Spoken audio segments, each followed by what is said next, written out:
Bom, pessoal, a gente vai começar a nossa aula sobre heaps.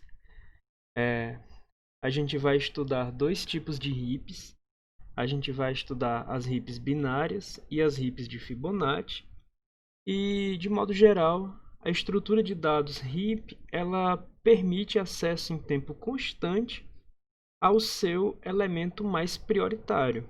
Daí, a gente tem duas estruturas em questão que a gente vai analisar. A gente tem a heap binária e a gente tem a heap de Fibonacci, que não é binária, certo? Para a gente entender um pouco como é que vai ser a nossa ideia de heap binária, a gente vai representar a heap como uma estrutura de dados arbórea, certo? Com a seguinte propriedade. O pai sempre é mais prioritário que os seus filhos.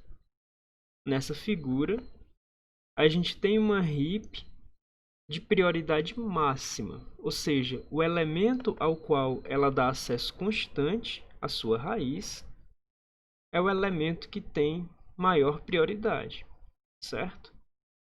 A gente pode ter heaps de prioridade mínima, onde o pai tem um valor de prioridade menor que o dos seus filhos, e uma heap de prioridade máxima, onde o pai tem um valor de prioridade sempre maior que o dos seus filhos. No entanto, a gente, apesar de utilizar uma estrutura arbórea para armazenar a heap, né, como uma árvore binária, como não existe uma relação entre os filhos, a gente pode armazenar os filhos de uma maneira mais simples do que com regiões de memória separadas. Tá? Então a gente vai utilizar uma região de memória contínua para armazenar os nós da nossa heap. A gente vai ter um array com algumas posições para armazenar os nós da nossa heap.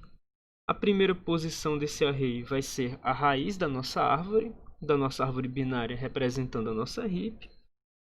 E as demais posições vão estar relacionadas com os outros nós. Em particular, as duas posições que seguem a primeira são os filhos do nó na primeira posição.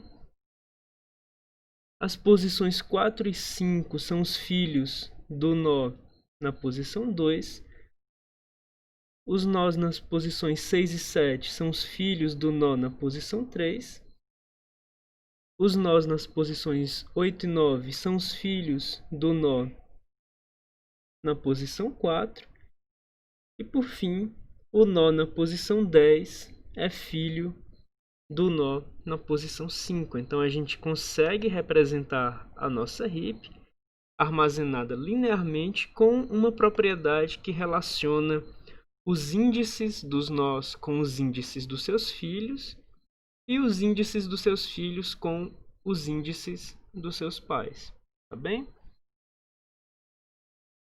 Pois bem, como eu já havia falado, a heap binária ela tem essa propriedade de ser armazenada, só que de maneira abstrata, numa árvore binária, onde cada elemento é mais prioritário que os elementos dos seus filhos.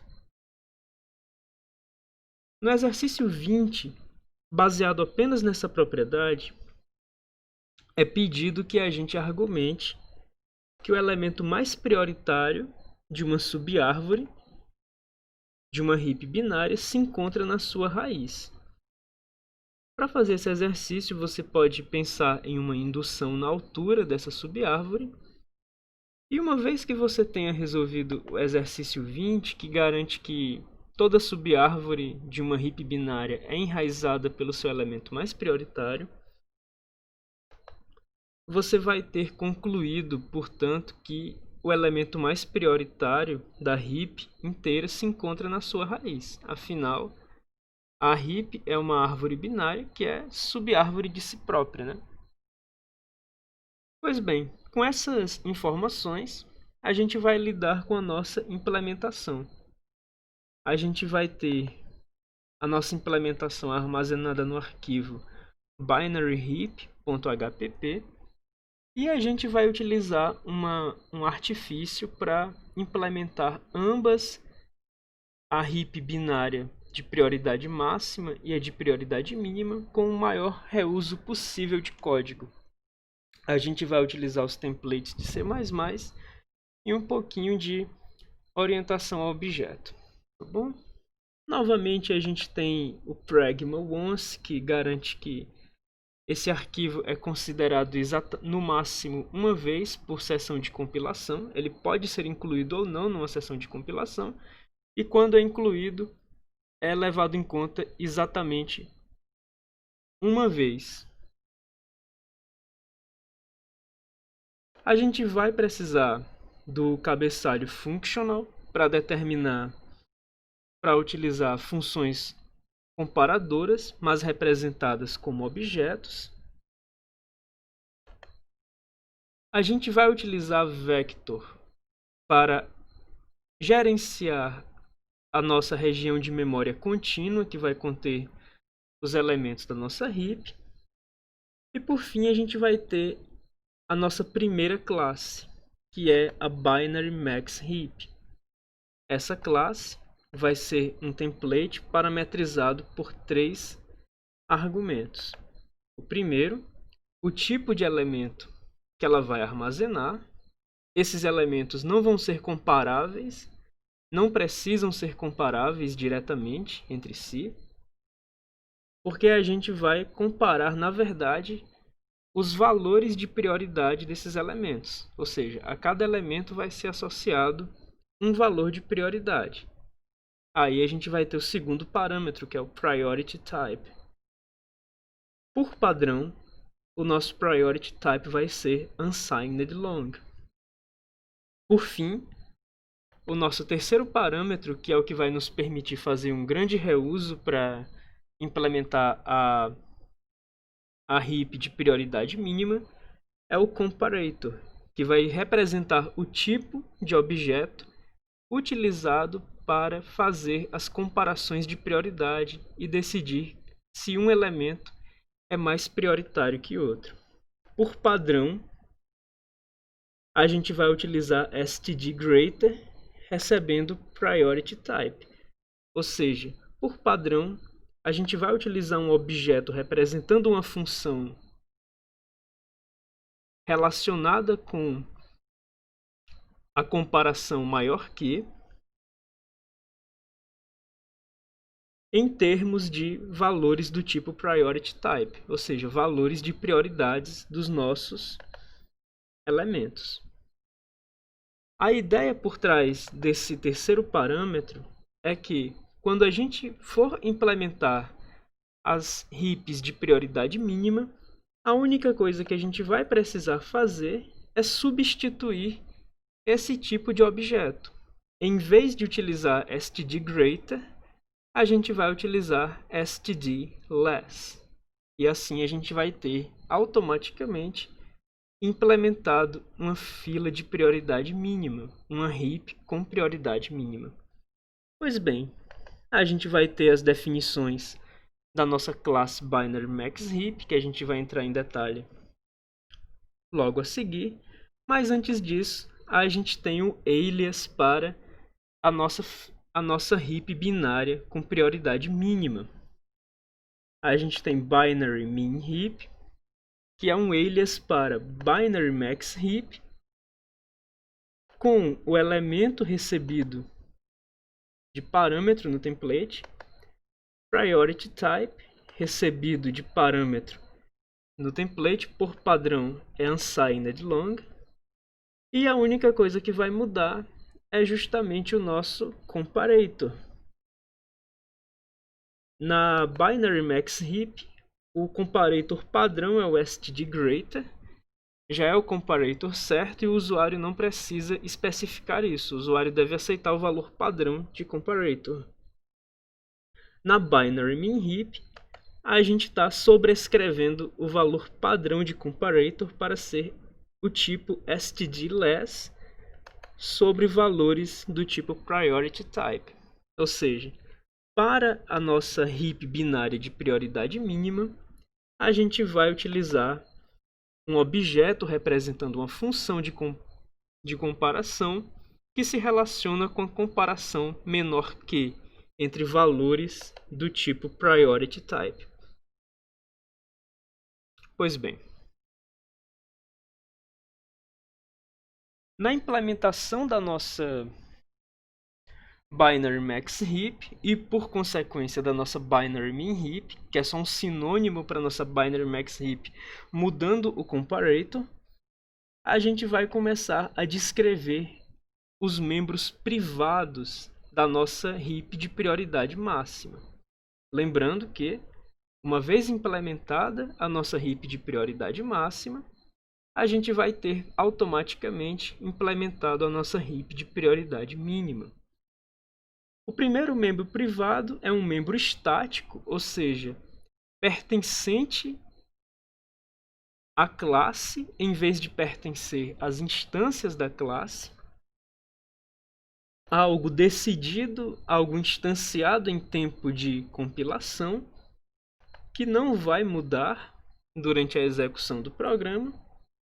Um objeto do tipo comparator, que eu estou chamando de cmp underline e estou inicializando da forma padrão. Ou seja, a gente só quer um objeto cmp underline do tipo comparator para realizar as comparações entre as nossas prioridades.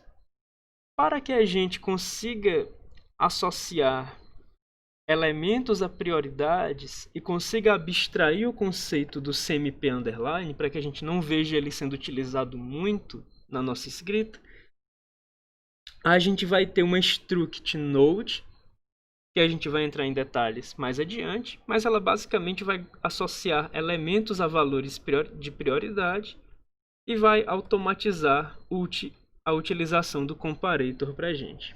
Para além disso, a gente vai ter um alias data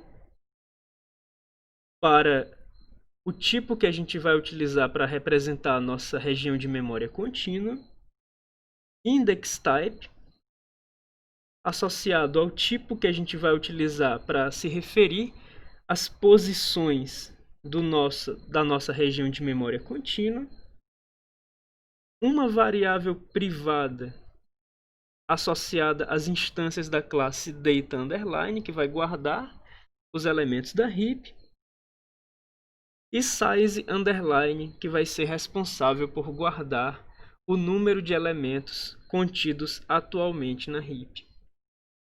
Para além dessas definições, a gente vai ter outras definições mais adiante. Falando da struct node, que vai nos permitir associar elementos a prioridades, a gente vai ter um membro do tipo element para guardar um elemento no nó e um membro do tipo priority type para guardar um valor de prioridade. O construtor é bastante simples, ele não tem corpo, ele não faz nada demais, ele apenas inicializa as variáveis membro de node. E é aqui que a gente vai abstrair a utilização do cmp underline. Quando a gente estiver escrevendo os nossos algoritmos, a gente vai utilizar a comparação maior que, devido a essa implementação de operator maior que,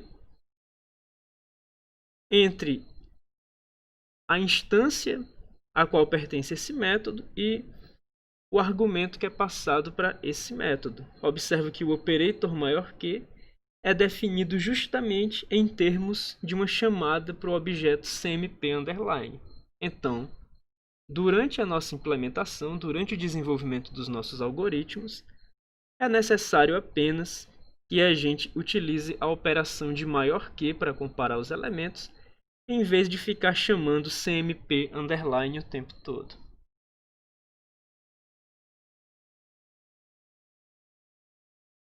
Continuando com os membros privados da nossa heap de prioridade máxima, a gente vai ter 3 funções, e essas funções servem para que a gente consiga relacionar o índice de um nó com o índice dos seus filhos e o índice de um nó com o índice do seu pai.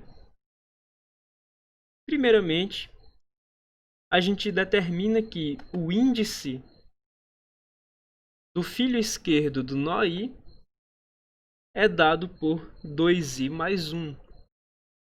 E o índice do filho direito do nó i é dado por 2i mais 2. Por sua vez, o índice do pai do nó i é dado por i menos 1 sobre 2. Você pode reparar que, se você tomar 2i mais 1 e passar como argumento para parent index, ele vai retornar o valor i, dada as convenções de operações aritméticas com inteiros da linguagem C++. E se você passar 2i mais 2 como argumento para parent index, ele também vai retornar o valor i, porque vai haver um certo truncamento. Tá bem?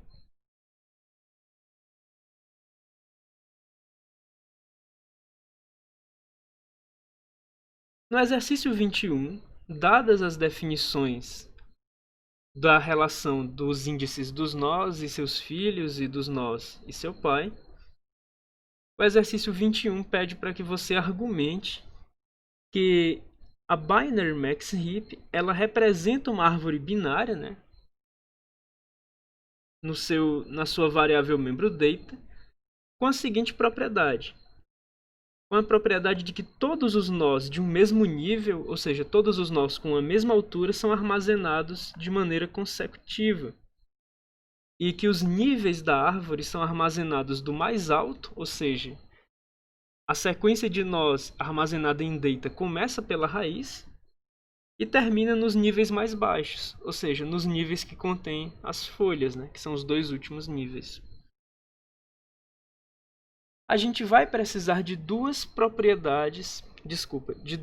operações para manter a propriedade de uma heap, ou seja, que o pai é sempre mais prioritário que os seus dois filhos. A primeira é heap phi down, cujo objetivo é garantir que o nó de índice i é sempre mais prioritário que os seus filhos.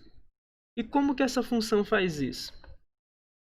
Inicialmente, heap phi down assume que o nó de índice i ele é mais prioritário que os seus filhos. Logo em seguida, a função calcula os índices do filho esquerdo e direito do nó i, utilizando os métodos estáticos que a gente definiu anteriormente.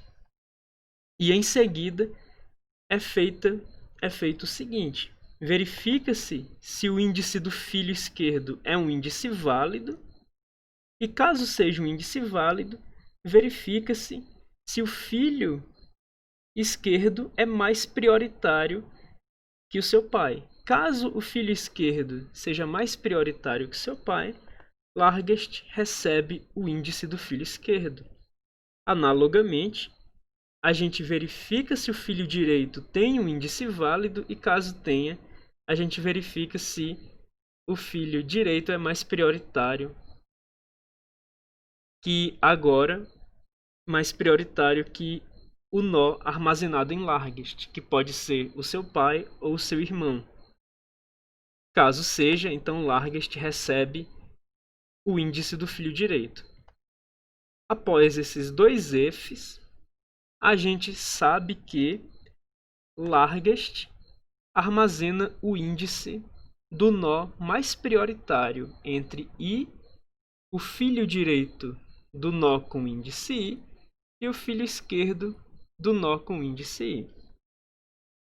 Caso o pai seja mais prioritário que os seus dois filhos, não há nada que precise ser feito e a função está encerrada. Caso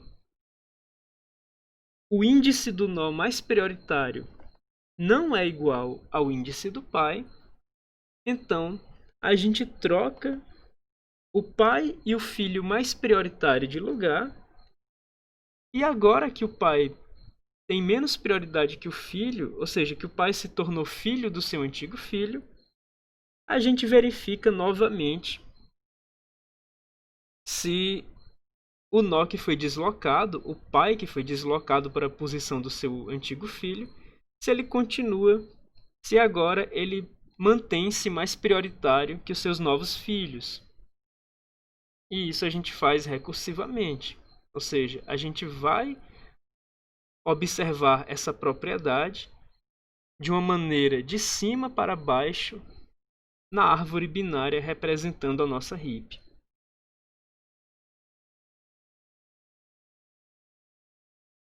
Enquanto a gente fez o heap file down de maneira recursiva, o exercício 22 pede para que seja implementada uma versão iterativa de heap file down.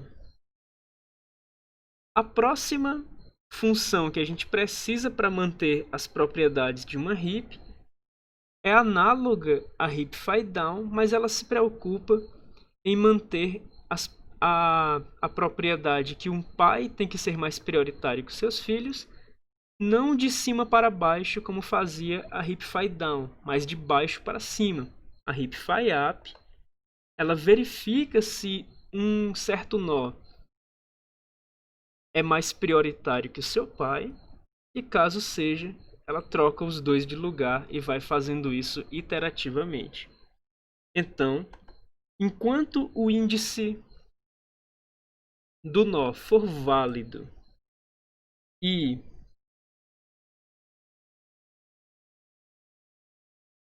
o pai desse nó não for mais prioritário que esse nó, a gente troca esses nós de lugar e atualiza a variável i para ser o índice do pai do nó cujo índice é i. Ou seja, caso um nó tenha mais prioridade que seu pai, ou da forma como está escrito na função, caso o pai não seja mais prioritário que o seu filho de índice i, eles trocam de lugar e em seguida a gente repete a operação para o filho que acabou de trocar de lugar com o pai. A gente verifica se ele é mais prioritário que o seu novo pai. Uma coisa que chama a atenção é a gente ter escrito a comparação dessa forma em vez de apenas utilizar menor ou igual. A gente não está utilizando menor ou igual porque, essencialmente, a gente não implementou o operator menor ou igual. A gente implementou o operator maior que. Para evitar precisar implementar o operator menor ou igual, a gente está utilizando uma negação sobre uma comparação envolvendo a relação maior que está implementada para objetos do tipo node, que são armazenados em data. Bem, agora que a gente tem duas propriedades que são úteis para duas funções que são úteis para manter as propriedades de uma heap binária de prioridade máxima, a gente vai implementar a interface pública dessa heap binária de prioridade máxima.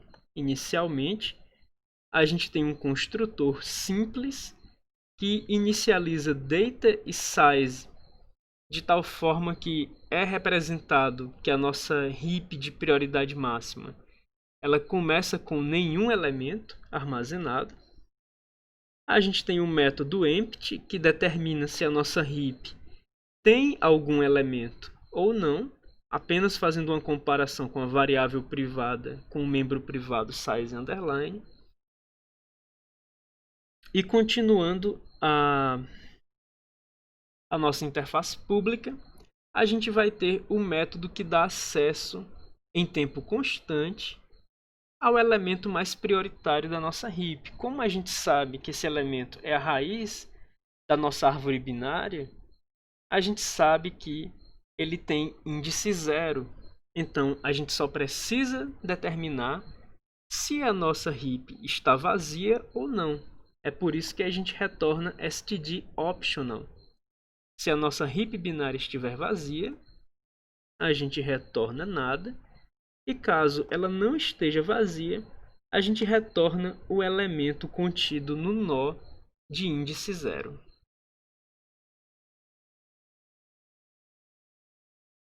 Similar ao método Priority Element, a gente tem o método Extract, que também retorna o elemento mais prioritário da heap. No entanto, além de retornar o elemento mais prioritário da heap, Extract também o remove da heap. De forma análoga, se a heap estiver vazia, a gente não tem muita coisa para fazer. Mas caso a heap esteja vazia, caso a heap não esteja vazia, a gente vai tomar o seguinte procedimento. Inicialmente, a gente vai mover o elemento armazenado no nó de índice 0 para essa variável moved, utilizando stdmove para isso. Em seguida, a gente vai mover a folha de índice mais significativo para a posição de índice 0, ou seja, a gente torna a folha com maior índice válido na nossa nova raiz, movendo o nó, contabiliza que a gente está removendo um elemento da nossa heap de prioridade máxima e em seguida ajusta a posição da nossa nova raiz. Ou seja, a gente começa a comparar a nossa nova raiz, que antes era uma das folhas da nossa heap, em particular a folha de maior índice, e a gente ajusta a posição dessa nova raiz fazendo comparações com os seus filhos. Lembrando que os filhos da nova raiz já obedecem à propriedade de heap. Então, uma vez que a gente ajuste a posição da nossa nova raiz, a gente mantém a propriedade de heap para todos os nossos nós. Uma vez ajustado, a gente encerra esse procedimento de extração, retornando o antigo elemento mais prioritário.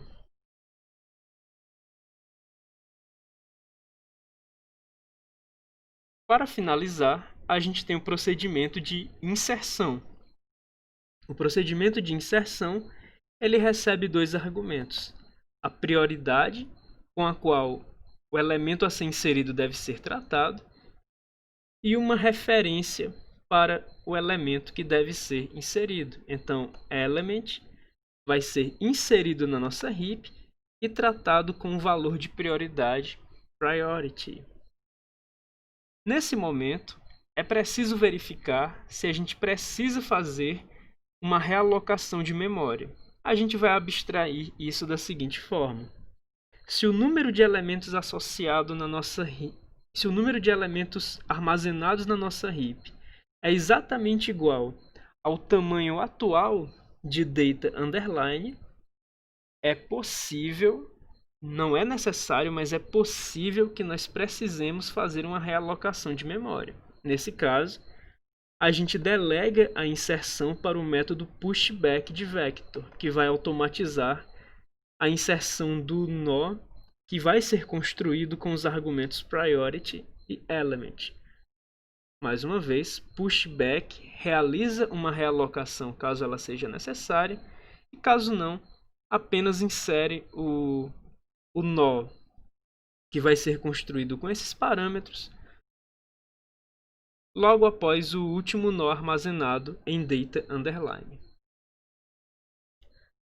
Caso a gente tenha menos nós do que o tamanho atual de data underline, a gente insere o nosso novo nó